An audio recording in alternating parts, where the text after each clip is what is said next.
me shumë kureshje dhe Krishniku unë e dëgjoj me shumë kureshje me thënë drejtën, po në dha leksione edhe për diasporën, duke qenë sa ajo është i diasporës, po t'jap një detaj shumë të vogël që ta kuptojnë njerëzit se çka ka ndodhur me diasporën.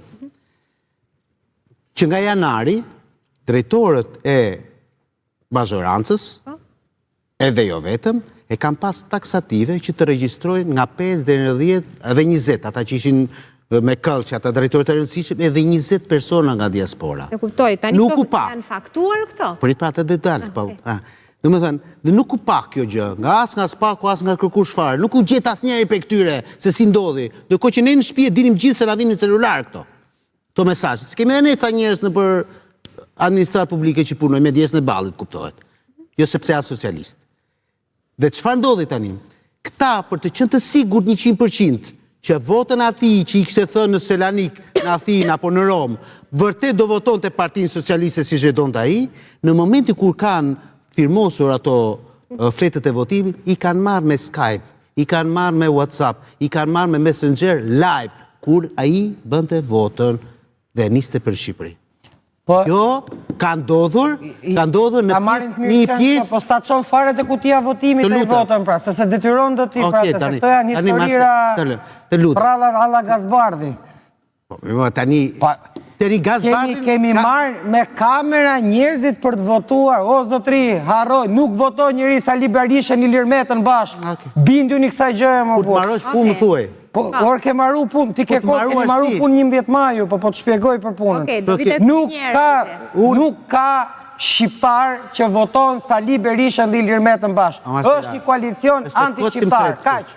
Ja, do vim me njerë të tani. Unë nuk kam qenë kandidat në 11 maj, dhe s'kam kërkuar vot. Kështu që s'kam as edhe një lloj kompleksi, as konflikti këtë mes.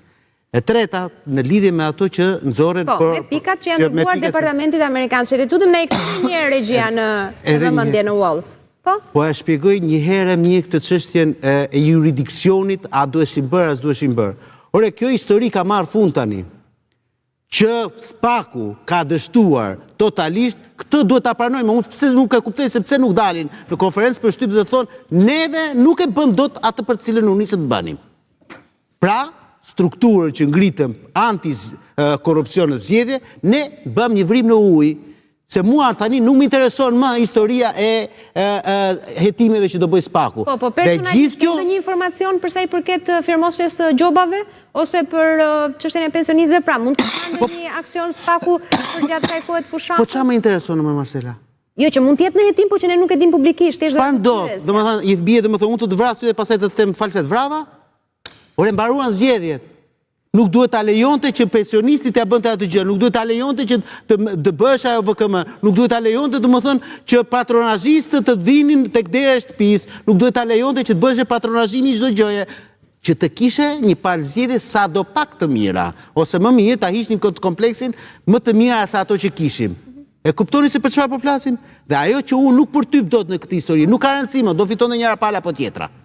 Dhe të fitoni me socialiste, sepse ky popull është aq i lumtur me Partinë Socialiste, në 12 vite, sa që ka qef t'i japi dhe 4 vite tjera, më nuk kam kompleksun për këtë histori.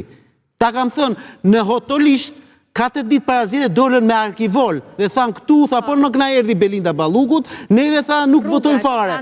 82% po fitoi Partia Socialiste në atë fshat. Tani ky popull, kështu domër, do Enver